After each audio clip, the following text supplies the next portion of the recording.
So class, today we will discuss about the coding system that is given by the Exner कि हमने रोर्शा इंक्लॉड test के जो responses हैं उनको कोड किस तरह से करना है। पहली चीज़ कि total number of responses are very much important factor.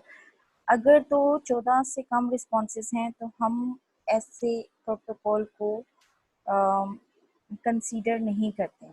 एक ऐसा प्रोटोकॉल कंसीडरेबल होता है जिसमें एटलीस्ट 14 रिस्पॉन्सेज होते हैं।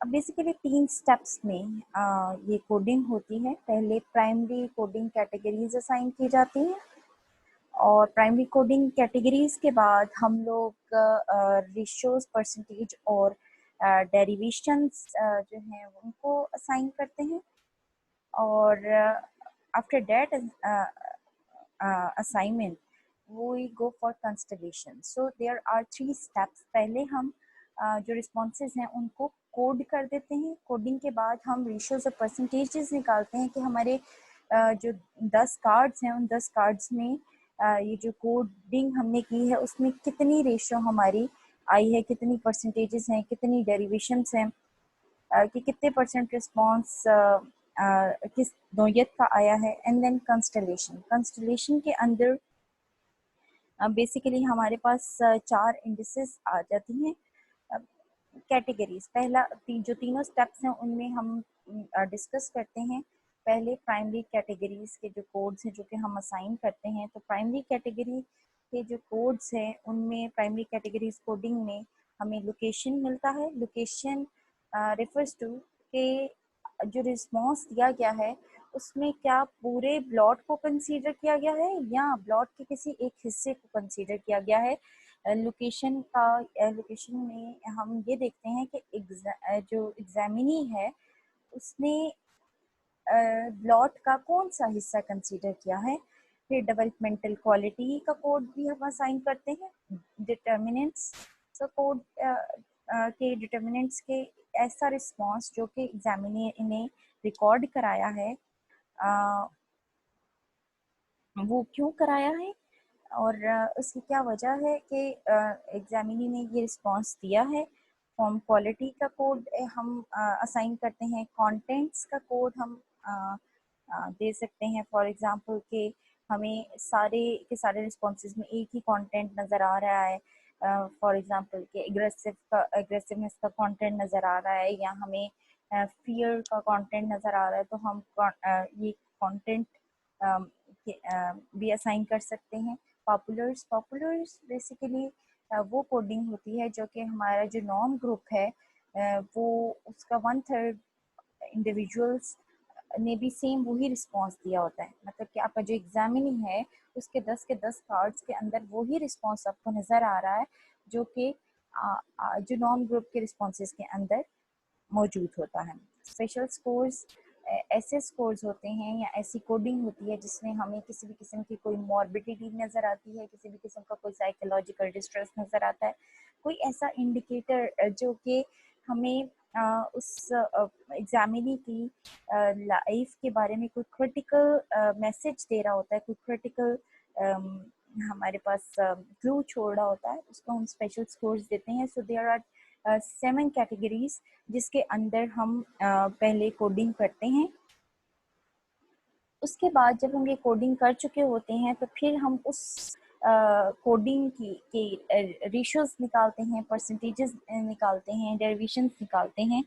ठीक है कि इसका किस तरह का आइडियाज़ किस तरह के हैं, इफेक्ट किस तरह का है, मीडिएशन आ रही है इसकी पर्सनालिटी में, प्रोसेसिंग किस तरह की है, परसेप्शन कैसी है, सेल्फ परसेप्शन कैसी है, इंटरपर्सनल रिलेशनशिप्स किस तरह के हैं। ये वाली सारी चीज़ हम रेशियोज, परसेंटेजेस और डेरिवेशंस हम बेसिकली इन प्राइमरी कैटेगरी कोडिंग में से निकालते हैं। और जब हम ये बेसिकली नैरोइंग डाउन है, we are narrowing down the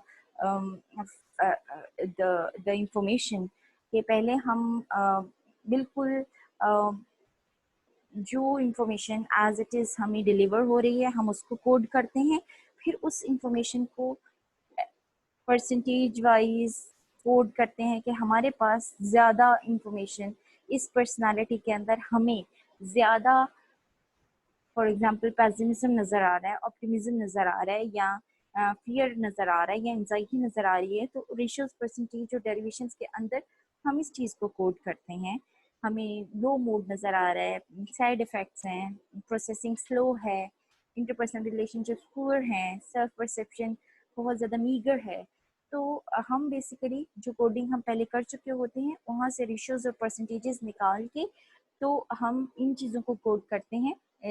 उसके बाद जब हम इन चीज़ों को कोड कर चुके होते हैं, अब मज़ीद उसको हम नैरो डाउन करते हैं, और उस नैरोइंग डाउन में हम 4 इंडेक्सेस हमें मिलती हैं। One is the depression index, जिसमें कि हम जो भी एग्जामिनिंग होता है उसको इस इंडेक्स पे कोड कर देते हैं। उसकी पर्सनालिटी प्रोफाइल में हम डिप्रेशन के जो फीचर्स होते हैं उनको हाईलाइट कर देते हैं। Perceptual thinking index, perceptual thinking index तो बेसिकली पहले स्किज़ोफ्रेनिया से ये रिलेटेड है कि जो आपका फॉर एग्जांपल हेलुसिनेशंस हैं, डिल्यूजन्स हैं, जो भी आपकी थिंकिंग के एक्सेसेस हैं, बिहेवियर, बिजार बिहेवियर है, तो ये सारा हम परसेप्चुअल थिंकिंग इंडेक्स के अंदर कोट करते हैं।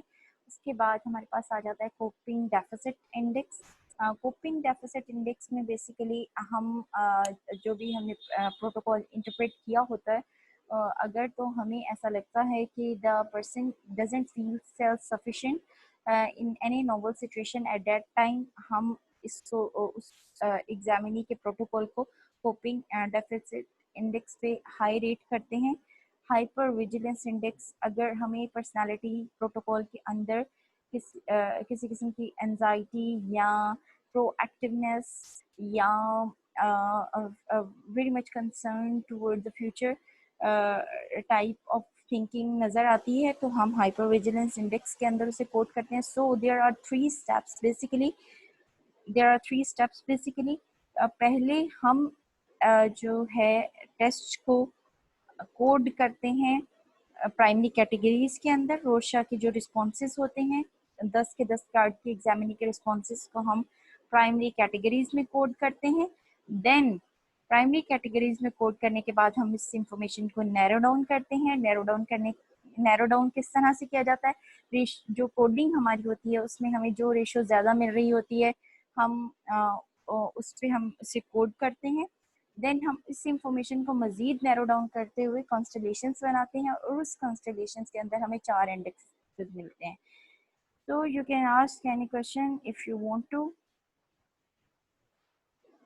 तो ये बेसिकली एक्सनल कॉम्प्रिहेंसिव सिस्टम है जिसके थ्रू हम रोरशा को कोड करते हैं। रोरशा की जो स्कोरिंग है ये बहुत ज़्यादा ऑब्जेक्टिव है, बहुत ज़्यादा रिसर्च बेस्ड है, and the results are very much reliable.